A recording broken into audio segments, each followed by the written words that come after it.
नमस्कार। आज बहुत समय के बाद आप लोग से बात करने का मौका मिल रहा है और बात करते हुए शब्द भारी पड़ रहे हैं। पिछले कुछ दिनों में जीवन में ऐसा कुछ हुआ, कई सारे बोल सकते हैं इम्तिहान लिया गया और किस दौर से गुज़र रहे हैं, कह पाना थोड़ा-सा मुश्किल है। सबसे पहले तो माताजी का देहांत हो गया। एक माँ का रिश्ता बेटा के लिए सिर्फ़ ये नहीं होता है कि वो माँ है, बल्कि एक बोल सकते हैं साइलेंट एक सहारा होता है। भले कुछ नहीं बोलती है माँ, लेकिन आपको एक सहारा मिलता है, सपोर्ट मिलता है। और आज उनके चले जाने के बाद जैसे खालीपन-सा महसूस हो रहा है और इसको शब्दों में बयाँ करना हमारे लिए बड़ा मुश्किल हो रहा है। और जैसे माताजी का देहांत हुआ, उसके 2 दिन बाद ही भाई का बहुत ज़्यादा सीरियस तबीयत खराब हो गया। तो ऐसा हुआ कि मतलब होता है कि चलो माँ मर गई, कष्ट में थी, थोड़ा-सा होता है कि चलो रो धो लिया, थोड़ा-सा शांति मिलता है। लेकिन हमको वो भी मौका नहीं मिला और आज बहुत चीज़ बोलने में मतलब कि आवाज़ भी लड़खड़ा रहा है, समझ में नहीं आ रहा है। बस इतना कहेंगे कि इस तरह की परिस्थिति में भगवान किसी को ना रखे, क्योंकि आदमी इस परिस्थिति में लगता तो है कि बहुत मजबूत है, लेकिन एक्चुअली में वो आदमी टूटा हुआ होता है और उसी दर से बोल सकते हैं कि अभी हम गुज़र रहे हैं।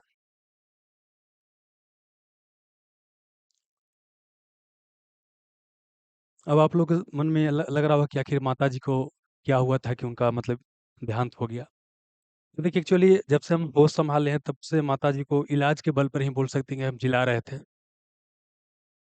इनको हार्ट वाला समस्या था, बल्ब चेंज किया गया था, बल्ब में इश्यू आ गया था और पहले ठीक-ठाक चल रहा था, लेकिन नवंबर महीना से बहुत ज़्यादा उनका तबीयत खराब हो गया था। इस कारण से हॉस्पिटल वगैरह में लगातार भर्ती किए हुए थे। तो बीच में तबीयत सही भी हो गया था, लग रहा था कि सब चीज़ सामान्य हो गया है। लेकिन फिर अचानक से तबीयत खराब हुआ, उसके बाद हमारे बीच नहीं रही। अब उसके बाद 5 फरवरी को माताजी को रात को देहांत हुआ, पटना में ही और निजी अस्पताल में ही इनका इलाज चल रहा था और उसके बाद घर पे हम लोग गए, जो भी आपका होता है संस्कार होता है, दाह संस्कार वगैरह हम लोग किए और उसके बाद 1 दिन बाद जब दूध वगैरह लगता है, उसके बाद मेरे भाई बड़े भाई हैं, उनका तबीयत बहुत ज़्यादा सीरियस खराब हो गया और तत्काल एक निजी अस्पताल आपको तत्काल एक सदर अस्पताल में ले गए वहाँ पर। तो वहाँ पर उन्होंने बोला कि आपका इन इस स्टेज में इनका उल्टा साँस चलना शुरू हो गया है, ये जीवन का लास्ट स्टेज होता है। उसके बाद तो और मतलब समझ सकते हैं कि एक विपत्ति इधर पड़ा हुआ है। अभी मतलब कि माताजी का देहांत हुआ, इस तरह से सुनने के बाद दिमाग ही काम करना बंद कर दिया। लेकिन फिर भी जल्दी से हम लोग वहाँ एम्बुलेंस वगैरह का व्यवस्था की और उसके बाद जो है एक निजी अस्पताल में लेकर के आए। लगातार 55-56 घंटा तक बिल्कुल सिर्फ़ साँस चल रहा था। उसके बाद जो है धीरे-धीरे स्थिति सामान्य हुआ है। लेकिन ये अभी बोल सकते हैं कि लगातार 25 दिन के आस-पास से 25 दिन नहीं 20-25 दिन के आस-पास से लगातार अभी हॉस्पिटल में ही है। 7 तारीख हुआ तो मतलब 20 दिन बोल सकते हैं, 20 दिन से लगातार हॉस्पिटल में ही है। और अभी हो क्या रहा है कि मतलब कि डॉक्टर का कहना है कि खतरा से बाहर है, लेकिन अभी इनका बोल सकते हैं मेमोरी वगैरह जो है कुछ लॉस हो चुका है। कुछ याद है, कुछ चीज़ नहीं याद है, कभी पहचान रहे हैं आदमी को, कभी नहीं पहचान रहे हैं। तो डॉक्टर का कहना है कि मतलब ठीक हो जाएँगे, लेकिन क्या है आपको लंबा समय तक इनका इलाज चलेगा। और अभी तो बता रहे हैं कि जैसे माताजी का देहांत हुआ तो हम लोग तो यहाँ से चले आए, घर से तो आपको चले आए, उसके बाद हम दसवाँ जो होता है, दशकर्म होता है, दशकर्म को फिर गए और बाकी जो भी बोल सकते हैं कि प्रक्रिया हुआ, एक बोल सकते हैं फ़ॉर्मेलिटी टाइप का हुआ। ज़्यादा लोग को हम बुला भी नहीं पाए, मतलब खुद ही दिमाग नहीं काम कर रहा था कि क्या करना है, क्या नहीं करना है। क्योंकि कई लोगों का नाम ये भी था कि हो सकता है कि भाई भी लगले डेट कर जाए। बहुत तरह के दिमाग में चीज़ चल रहा था। मतलब समझ में नहीं आ रहा था कि क्या करें? बहुत चीज़ हम बोल भी नहीं पाएँगे। और बहुत चीज़ मतलब कि एक्सप्लेन कर पाना भी बड़ा मुश्किल काम है मेरे लिए। और ज़्यादा बोलेंगे तो थोड़ा-सा आँख से आँसू वगैरह भी आ जाएगा, और समान तौर पर नहीं चाहते इस तरह से चीज़। लेकिन जो भी हो, माताजी का जो सपना था कुछ पूरा हुआ, कुछ पूरा नहीं भी हुआ। एक सपना था कि बेटा की सरकारी नौकरी लगे, सरकारी नौकरी करे। इस सपना को बोल सकते हैं पूरा भी किए, नहीं भी किए, क्योंकि कुछ समय के बाद सरकारी नौकरी मतलब हम नहीं किए। होने के बाद कुछ और सपना था, जो किसी परिस्थिति बस पूरा नहीं हो पाया। और जब समय आएगा तो ज़रूर बताएँगे, क्या कारण रहा कि सपना ये पूरा नहीं हो पाया। हालाँकि एक जो चीज़ था, मम्मी बोलती थी कि सरकारी नौकरी बेटा करेगा। मतलब होता नहीं कि गाँव में हम लोग जिस परिवार से निकले हैं, वहाँ सरकारी नौकरी का बड़ा महत्व होता है।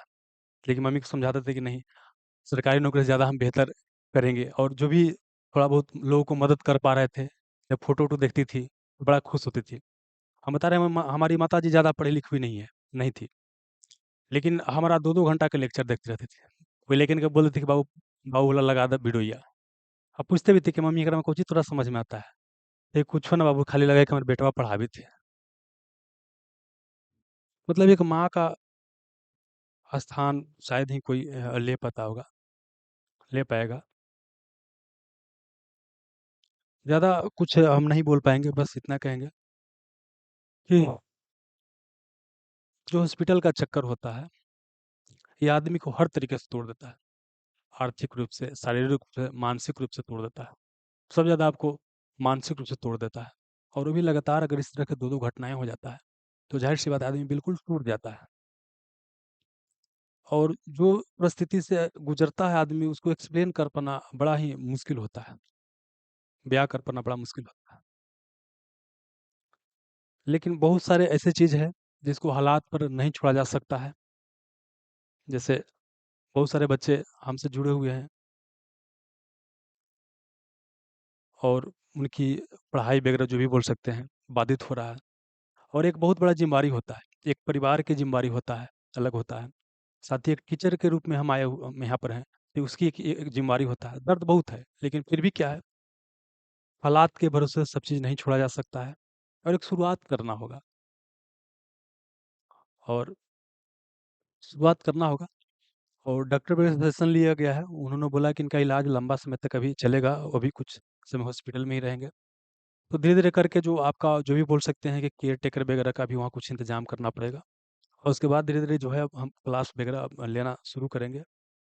और जैसे बिहार दरोगा के लिए जो मेंस के लिए है, मेंस के लिए भी आपका जो मेंटरशिप प्रोग्राम है, वो भी आपका शुरू तो 5 फरवरी से शुरू करने के लिए तो पूरा पहले से अनाउंस था ही, लेकिन अब जिस तरह से परिस्थिति से हम गुज़रे, ज़ाहिर-सी बात है ऐसी परिस्थिति में क्लास नहीं लिया जा सकता था। तो इसको 2 मार्च से हम शुरू कर रहे हैं। और ऑफ़लाइन जो है आपका टेस्ट चलेगा, मतलब 2 मार्च से आपका ऑनलाइन शुरू हो जाएगा।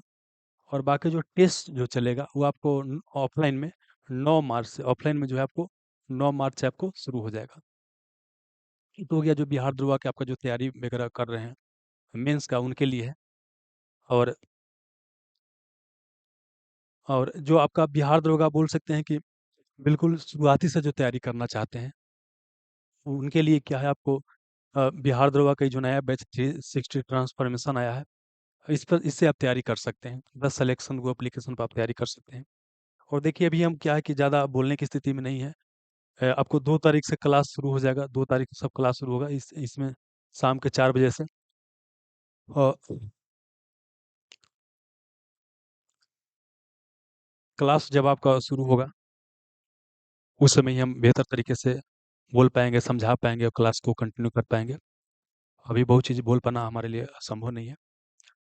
और एक चीज़ बोलेंगे कि जो भी हमारे भाई-बहन, शुभचिंतक जो इस विपरीत परिस्थिति में, कठिन समय में हमारा साथ दिए, इसके लिए आपका दिल से बहुत-बहुत आभार।